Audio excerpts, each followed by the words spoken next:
muy duro consigo mismo, pero es llamado el doctor melifluo por la dulzura de sus homilías, por su devoción a la Virgen, ese gran devoto de la Virgen. En la Divina Comedia, Edad Media, siglo XIII, quien le presenta a la Virgen a Dante es San Bernardo. Promotor de la cruzada, o de alguna cruzada, le escribe cartas al Papa, le amonesta al Papa, dice que tiene que reformar la curia, eso le suena, hay que reformar la curia. Bueno, ya lo decía San Bernardo. Bien, entonces la orden del Cister de San Bernardo en los siglos XII, XIII, XIV ocupará un lugar muy importante, similar a la de los benedictinos. Y era el personaje principal de Europa, San Bernardo, que también dirimía rencillas entre los distintos reinos, límites, etc. Un hombre tremendamente santo. Saltándonos unas décadas, surgen dos grandes personajes, quizá más conocidos en América, porque quienes nos evangelizaron no fueron ni los benedictinos ni los cistercienses, aunque hay benedictinos y cistercienses, sino fundamentalmente los franciscanos, los dominicos, los agustinos, los mercedarios, los jesuitas. Estamos finales del siglo XII, principios del siglo XIII. Vimos los anacoretas, vivían solos en cuevas en el desierto. Después los cenobíticos, vivían juntos, pero no se hablaban, no porque estuvieran peleados, sino para guardar silencio y contemplación, pero alejados del mundo. Los benedictinos, ora et labora, y van fundando monasterios, y van cultivando las tierras alrededor, y tienen gente que está al servicio del monasterio para evangelizarlos, a su vez para trabajar las tierras. Es un acercamiento al mundo. Entonces, tanto San Francisco como Santo Domingo, llamados por Dios, todo esto es por inspiración divina, dicen, no, lo que hay que hacer es, esto es muy del Papa Francisco, ir a donde está la gente. Hay que ir a buscar a la gente, hay que salir a predicar a los pueblos, a los caminos, y eso harán con estilos muy distintos Domingo y Francisco. Domingo es de Caleruega, un pueblo de la provincia de Burgos, me parece, o de Soria, en el norte de España. Bien, estará en el sur de Francia, donde hay una serie de herejías, los albigenses. Tendrá que luchar para establecer la ortodoxia, para convertir a mucha gente, y decide, él ve que el problema es un problema de formación doctrinal, que hay que predicar la verdad, y por eso funda la orden de los predicadores, que son los dominicos. Un dominico es OP, Orden de Predicadores.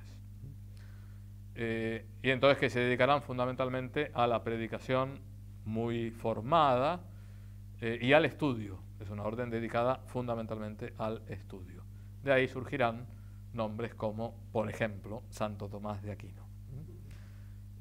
Bueno, y una tradición de siglos que han hecho un gran bien a la Iglesia. Fueron reconocidos, aprobados por el Papa Honorio III en el año 1216. En 1221 muere Santo Domingo, que ya había mandado gente por todos lados de Europa. Muere en Bolonia, está enterrado en Bolonia, Italia. San Francisco. Y con esto acabamos. Entonces, el nombre Francisco no existía. Francisco, la familia de Francisco se dedicaba al comercio de telas. Estamos fines del siglo XII, principios del siglo XIII. El comercio de telas que habitualmente eran importadas de Francia. Entonces Francesco viene de Francia. La mamá de San Francisco era de Provenza. Entonces el papá le llamó Francesco, el francesito. Eso significa Francisco. El francesito que cantaba canciones en provenzal, que le enseñaba a su madre, y que vivían muy holgadamente, tenían muchos medios económicos, todos provenientes del comercio de telas francesas.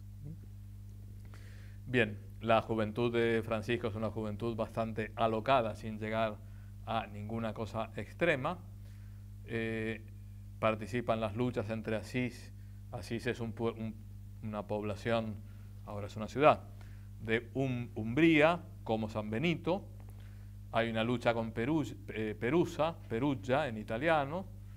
Es tomado prisionero, ahí medita un poco en su vida. Está muy cómodo en la casa de su padre, pero se da cuenta que hay gente que está muy mal, que es pobre. Y un día que sale de su casa encuentra a un leproso. Los leprosos, como en el Nuevo Testamento, ¿no? Con campanita, y nadie se podía acercar por el tema que se pensaba que era mucho más contagiosa de lo que realmente es, etc. Y movido por el espíritu se baja del caballo, besa al leproso y cambia su vida. Entonces decide llevar una vida de austeridad, de oración. Sale de su casa, su padre se enoja muchísimo, van a ver al obispo, padre e hijo. El padre le dice: este hombre ha vivido siempre lo que yo le di, que me devuelva lo que yo le di. Y entonces él ahí delante del obispo deja todas sus vestiduras, que era todo lo que tenía. El obispo dice: bueno, con esto ya es suficiente. Y se va a vivir a unas ruinas de una iglesia, la iglesia de San Damián, que hoy está en pleno Asís, y ahí tiene un sueño donde el Señor le dice: reconstruye mi iglesia. Él entiende, bueno, la iglesia de San Damián, en la que estoy durmiendo, va reconstruyendo esa iglesia, pero bueno, quería decir muchas cosas más. La iglesia necesitaba una reforma. La iglesia, hay un dicho que dice semper reformanda. La iglesia siempre necesita una reforma. En algunos aspectos es más urgente hoy y en otros aspectos será más urgente mañana. Y una urgencia de la reforma en esa época era vivir la auténtica pobreza. Era una iglesia donde, por ejemplo, muchos monasterios benedictinos eran muy ricos, los obispos eran señores feudales que vivían, muchos de ellos, muy bien.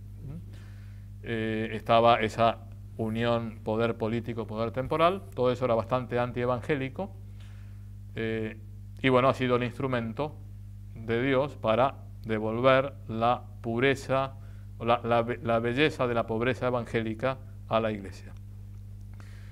Bueno, vive solo, dedicado a la oración. Algunos dicen: este tipo está loco, pero lo van siguiendo. Van a vivir a unas cuevas, pero él ve que lo que Dios le pide no es hacer vida eremítica. Hace una peregrinación a Roma. En Roma se cambia sus vestidos con los de un mendigo, pide limosna, etc. Bueno, está frente al Papa. El Papa era Inocencio III, uno de los papas más importantes de la Edad Media. Le pide permiso para predicar. El Papa solamente oralmente le da permiso para predicar la penitencia. Era un laico, no estaba ordenado ni nada. A él y a sus acompañantes, que eran unos zaparrastrosos que se presentaban al Papa, y el Papa ya estaba harto de gente rara, gente medio loca, que terminaban herejes, que proponían cosas muy extrañas. Con lo cual era el típico candidato Francisco de Asís a ser uno de ellos. Encontró algo, en particular dicen que Inocencio III tuvo un sueño. Esto puede ser leyenda o puede ser verdad.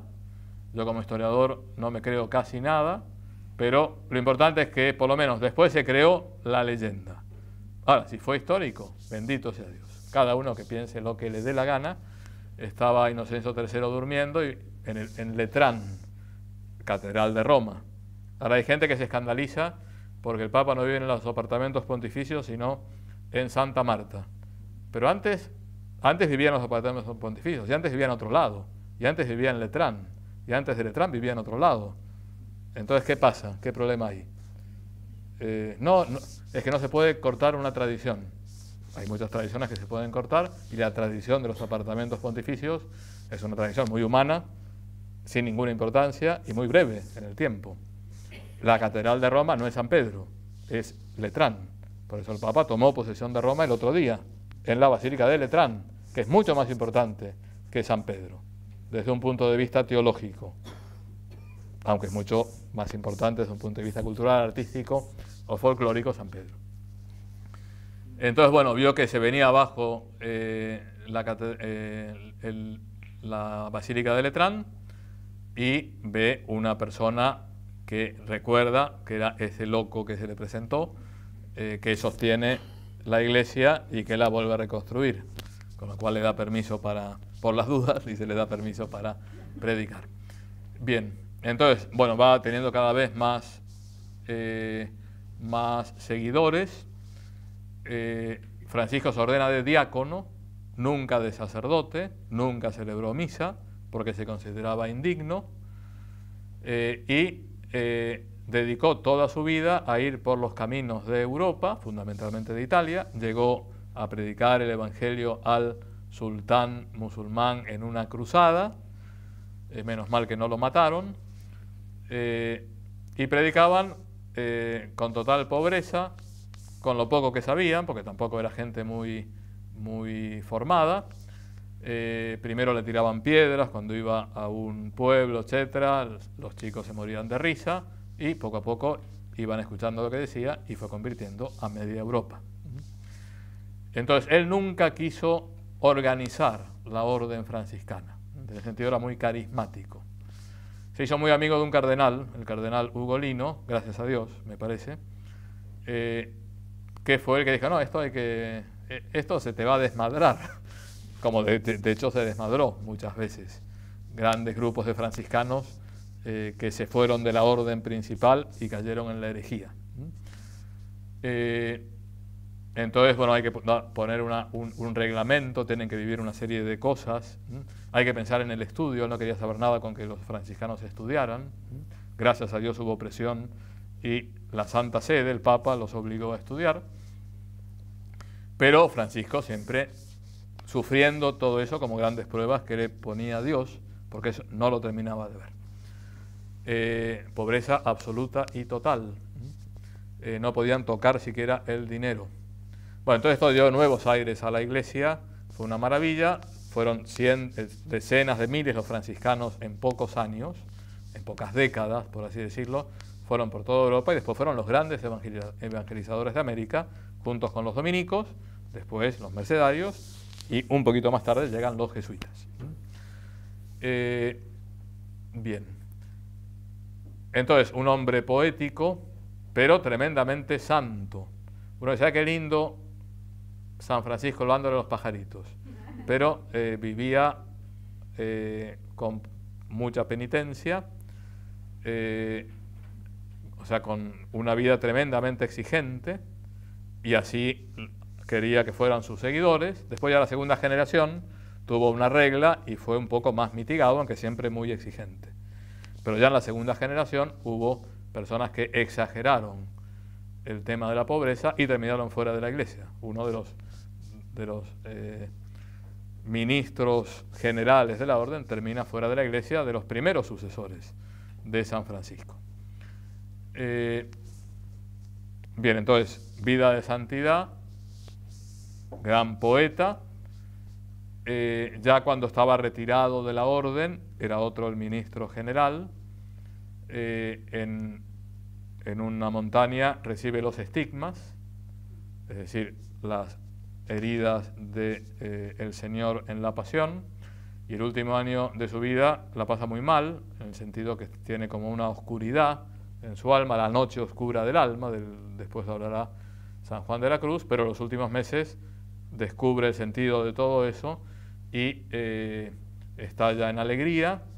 Es cuando escribe el Cántico de las Criaturas que vamos a leer, con esto acabamos, y murió, por así decirlo, muerto de risa. Es decir, estaba feliz, encantado de la vida. De hecho, el ministro general le dice, Padre Francisco, a lo mejor esto no es muy digno, ¿no? Que esté aquí, se está muriendo y prepárese para la muerte. Dijo, no, es que ya estoy preparado y me espera el gran gozo y la gran alegría. Entonces, el cántico espiritual no es una declaración de la ecología profunda, porque todo lo que habla es de las criaturas, son criaturas que vienen del Creador y las criaturas que tienen que dar gloria a Dios. Las criaturas dan necesariamente gloria a Dios y el hombre es el que tiene que esforzarse por dar gloria a Dios porque es la única criatura que puede negar dar gloria a Dios. Y es realmente un poema bellísimo. Con esto acabamos.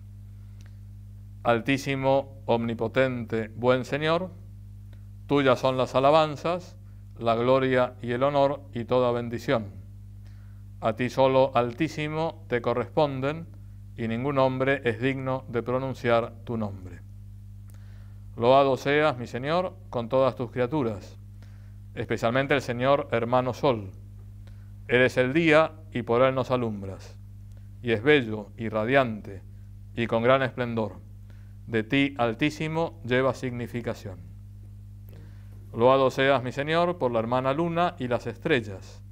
En el cielo las has formado, claras y preciosas y bellas. Loado seas, Señor, por el hermano viento y por el aire y el nublado y el sereno y todo tiempo, por el cual a tus criaturas das sustento. Loado seas, mi Señor, por la hermana agua, que es muy útil y humilde y preciosa y casta. Loado sea, mi Señor, por el hermano fuego, por el cual alumbras la noche, y es bello y alegre y robusto y fuerte.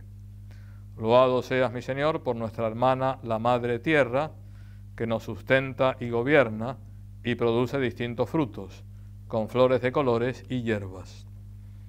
Loado seas, mi Señor, por los que perdonan por tu amor, y sufren enfermedad y tribulación. Bienaventurados aquellos que la sufren en paz, pues por ti, Altísimo, coronados serán. Loado seas, mi Señor, por nuestra hermana la muerte corporal, de la cual ningún hombre vivo puede escapar. Ay de aquellos que morirán en pecado mortal. Bienaventurados los que encontrará en tu santísima voluntad, pues la muerte segunda no les hará mal. Load y bendecid a mi Señor, y dadle gracias y servidle con gran humildad. Muchas gracias.